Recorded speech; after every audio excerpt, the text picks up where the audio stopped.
Like we never left, more of the good character drop cards inbound. Scrap Recycler is an understated card and a drop reward from Esperoba in Duel Monsters. Was limited to 2 for quite a long time up until recently because it was that good of an engine for machine-based decks, specifically Crystron at the time of its limit. Recycler can send any machine-type monster from your deck to your graveyard on his normal or special summon, which there's plenty of really good machine monsters you want in your graveyard like Crystron Thistavern as an example, or to proc certain effects like Desperado Barrel Dragon. He has another effect that kinda makes his name come full circle, where he can shuffle 2 level 4 Earth Machine monsters from your grave back to your deck to draw 1 card on a soft once per turn. His second effect is a lot more specific than his first, and by extension does not come up for certain decks that he's used in. But a great example of a good normal summon and a future-proofed card for more machine support that comes to the game. And how could you deny this adorable hunk of metal? And Esperoba is a sideman anyway. So all of you have a homework assignment. Beat the lights out of Esperoba and get yourself a scrap boy. Keeping with our theme of sentient robots, just increasing the scale a bit to Stego Cyber, a card that can reduce battle damage to 0 by special summoning itself from the graveyard on a 1000 life point cost. It ain't saving your monsters or anything, but it can save your ass. With 2400 defense points, it's a nice wall to leave in front of your opponent after denying them battle damage. And it's also level 6, and we got some good rank 6s in Duel Links. So naturally, this card is seen play in decks that dump into the graveyard, or can special summon level 6 monsters like Thunder Dragon. But Light Sworns love it too, since they're just putting this card in the graveyard through collateral damage. Not to mention, it's a Chaos Dragon Legionnaire and Blackluster Soldier Envoy at the beginning target, being a dark attribute. The worst thing about this card, by far, is opening it, but if you can find a way to discard it, you'll be alright. It's a drop reward from Tyranno Hassleberry himself. Arcana Force 14, the Temperance. Sartorius Kumar drop reward that you can only get if you attend his tarot card reading. $149.99 a session. Now look, there's this whole part of the card that we can just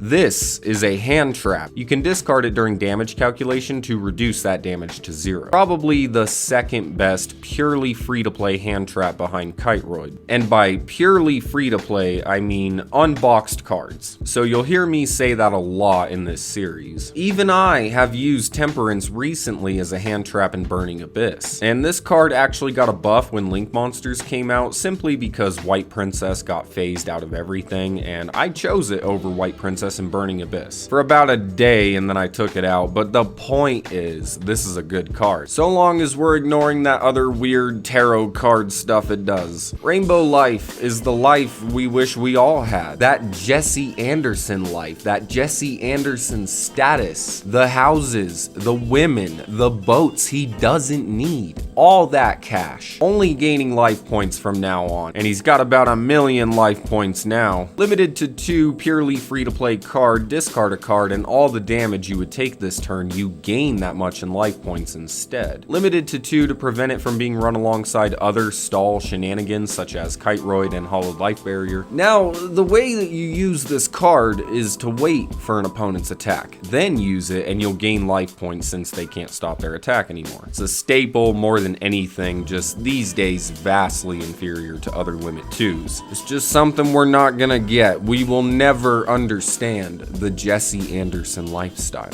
So that's gonna do it for this video. I hope you guys enjoyed, and I will see you in my next one.